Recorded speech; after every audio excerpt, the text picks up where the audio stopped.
Доллар гудбай, фак доллар, рынок барыг, куча рейнджеров, куча пиратов. Рубли сегодня это лучше, чем отсутствие рублей. Котлету взял с собой и поехал. Крипту на черном рынке будем закупать самоличный.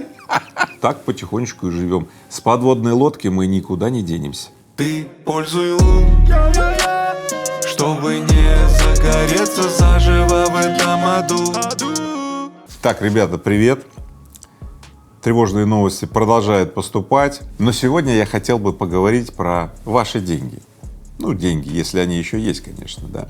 Итак, сегодня я затрону три темы. Первое — это регуляция цен. Второе — ваши кошельки, электронные кошельки или физические кошельки.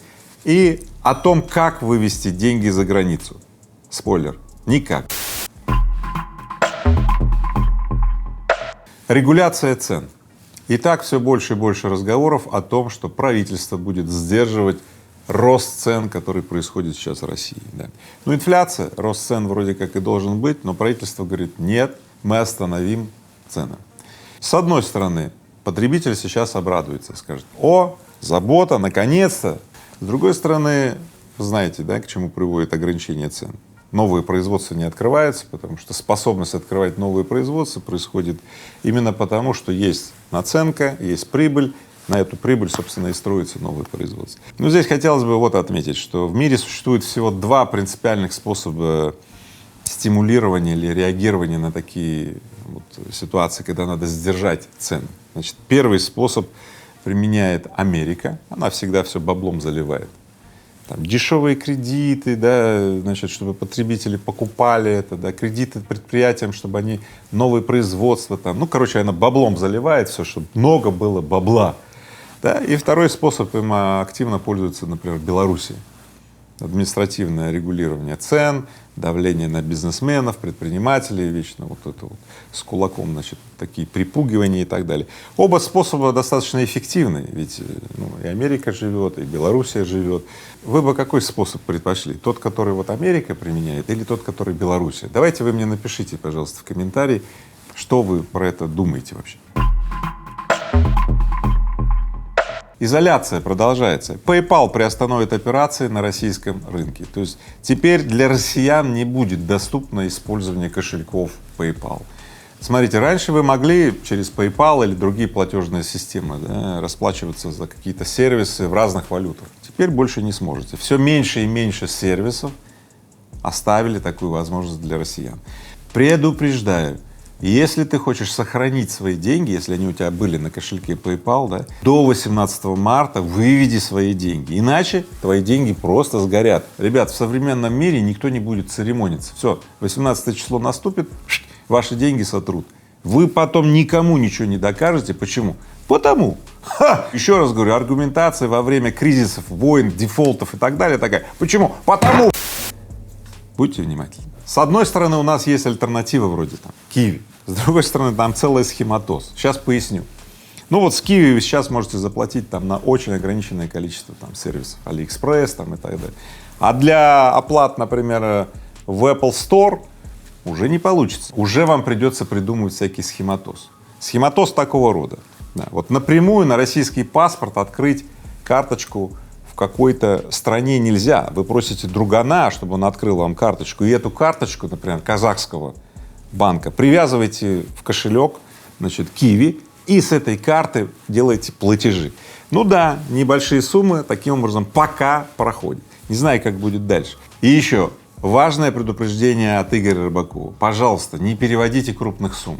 В каждый момент времени эти суммы могут зависнуть. Появились у меня достоверные сведения, некоторые люди уже там 2 недели не могут пропихнуть свои деньги, ни туда, ни обратно получить. Поэтому, ребят, будьте аккуратны. Если вы куда-то там отсылаете денежку, то по капельке. В конце концов, если эта капелька там где-то зависнет, затеряется, чтобы это не ударило по вашей устойчивости. Ясно? Вот такие альтернативы. Так потихонечку и живем. С подводной лодки мы никуда не денемся. Про криптовалюту. Значит, криптовалюты являются сегодня, ну, такой вот рабочей альтернативой вывода денег и вообще оплаты куда-то что-то. Но с криптовалютой есть проблемы. Сейчас будьте особо внимательны, особенно те, кто кто еще, в общем-то, новичок в этом деле, иначе вас просто обманут. Итак, первое. Запомните, все криптовалюты, все операции с кошельками идут на тех же там биржах, на площадках и так далее, а они тоже подвержены регуляторам. Поэтому, если регулятор налагает какие-то санкции на криптокошельки, например, россиян, то все, ваши все крипто вот эти вот коины, да, там и останутся в этих кошельках и будут стерты намертво. Understand? А есть платформы, которые без регулятора. Это очень опасно, и вы, скорее всего, потеряете деньги или уже потеряли, если завели свои деньги туда.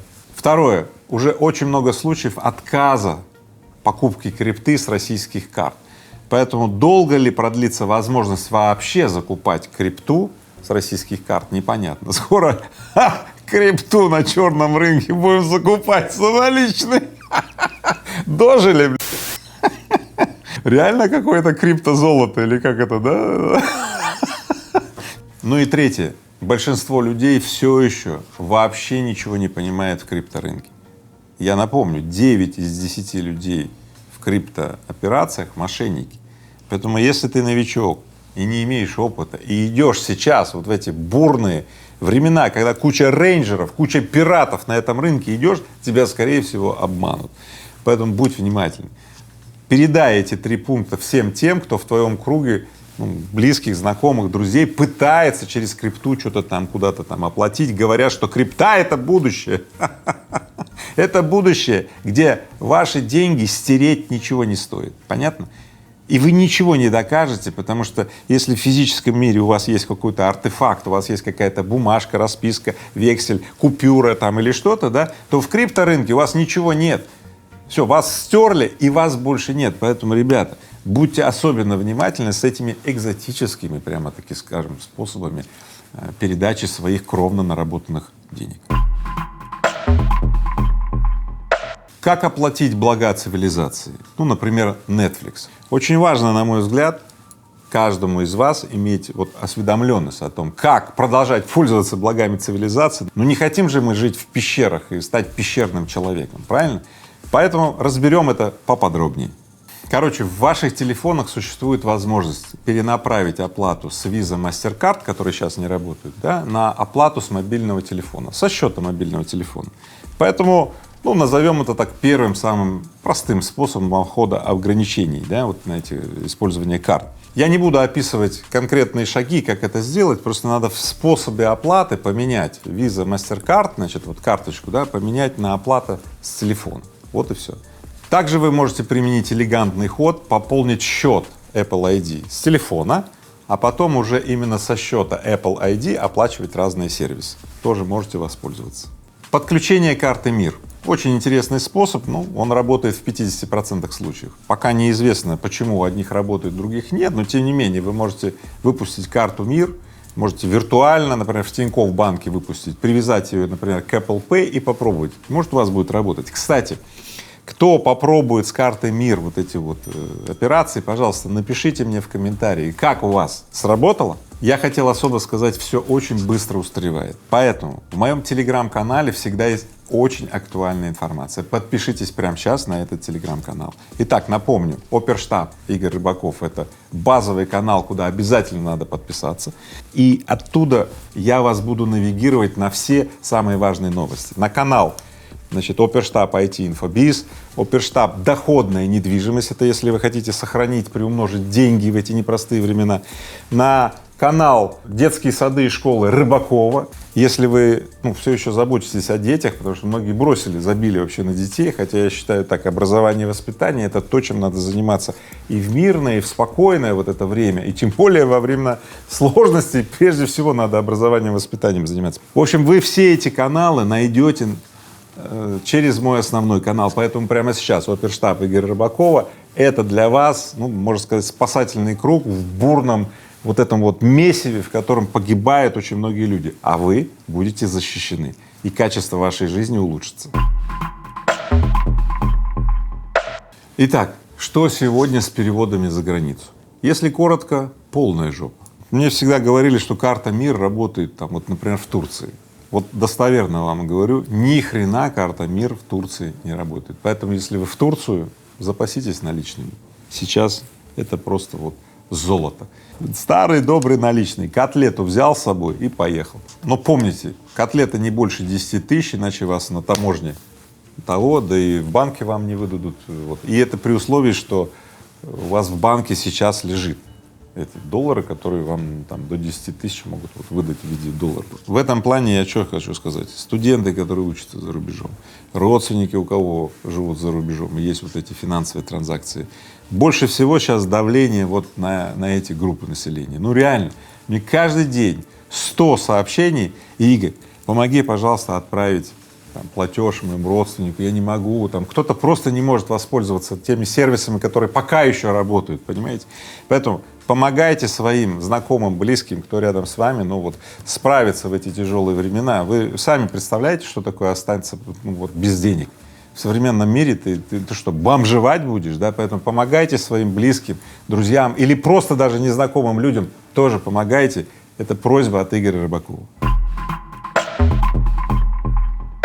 Портал Superjob сделал исследование. Более трети россиян хотят оформить карту МИР UnionPay. Вы знаете, да, что такое UnionPay? Это китайская платежная система. Соответственно, карта МИР-UnionPay — это такая кобрендинговая карта, которая позволит, ну, делать любые операции в России с картой МИР, ну, вот сейчас вы знаете об этом, и операции в 180 странах. И вот что интересно, Почта-банк подсуетился. Мы всегда над ним смеялись, что там Почта-банк, а он подсуетился, и теперь Почта-банк взлетает вверх, потому что все хотят в Почта-банке открыть эту самую карту UnionPay МИР. Поэтому, если ты еще не открыл такую карту, обязательно открывай. Я своим помощникам уже задание дал. Откройте ко мне такую карту. Но скажу следующее: если MasterCard, Visa, вот эти вот все распространенные платежные системы, там все торговые точки их принимают практически по миру, то вот, например, UnionPay — это редкость. Трудности вас, я надеюсь, не смущают, потому что лучше остаться все-таки с UnionPay где-нибудь в Турции, да, чем, значит, бомжевать, так сказать, на улице и попрошайствовать. Я думаю, в ближайшие месяцы мы увидим, что все банки будут выпускать такие кобрендинговые карты. Не волнуйтесь. Если у вас нет потребности в ближайшее время ехать куда-то и так далее, не дергайтесь, через 3 месяца UnionPay или какие-то вот эти платежные системы индийские, там, китайские, бразильские и так далее, ну, те, которые, ну, не блокируют россиян, они будут очень сильно распространены в России. Я в этом уверен, бизнесмены позаботятся о том, чтобы непрерывность нашей жизни не пострадала. Итак, доллар goodbye, мы не можем теперь это купить официально. Факт доллар, потому что, ну, какие-то вот ограничения мы не можем, даже если купили, заплатить за границу. Но на самом деле мир не стоит на месте, и возникнут, конечно же, черные рынки, связанные с долларом. Рынок барыг таких, которые менялы, да, раньше их называли менялы, ну и сейчас будут называть менялы. Поэтому запомните, если вам все-таки нужны наличные доллары, а вы никак не можете их нигде купить, ну как не можете? Слушайте, билеты в театр, когда билетов нет, вы можете купить у перекупов? Ну, да, конечно, жилье. Однажды я тоже так купил, у менялы билет в театр, оказался на ксероксе, значит, сделанная копия, и меня потом выгнали из этого театра. Поэтому понятно, что будут транзакционные издержки, кого-то обманут и так далее. Но если вам нужны наличные, вы всегда знаете, есть люди, которые вам их отгрузят. Рубли сегодня это лучше, чем отсутствие рублей, поэтому, ребята, не надо. Доллар goodbye, не нужен ты нам, но если нам нужно его купить, мы всегда его за рубли поимеем, поэтому все нормально. Будьте осторожны просто. Я что вам скажу? Заводите сейчас сеть людей, которые поддерживают друг друга, и вы среди них, и вы обмениваетесь информацией, и, например, если вы и меняетесь долларами, рублями и так далее, то друг с другом, чтобы у вас внутри сети репутация была поддерживающим фактором. Расширяйте радиус доверия между людьми, понимаете? Сейчас самое ценное — это вот, ну, пожалуй, вот радиус доверия и твоя сеть социальных связей, кому ты можешь реально доверять. Там будет все у тебя: и доллар, и евро, и образование, и воспитание, и взаимная поддержка, и жизнеспособное общество, взаимного развития, все будет.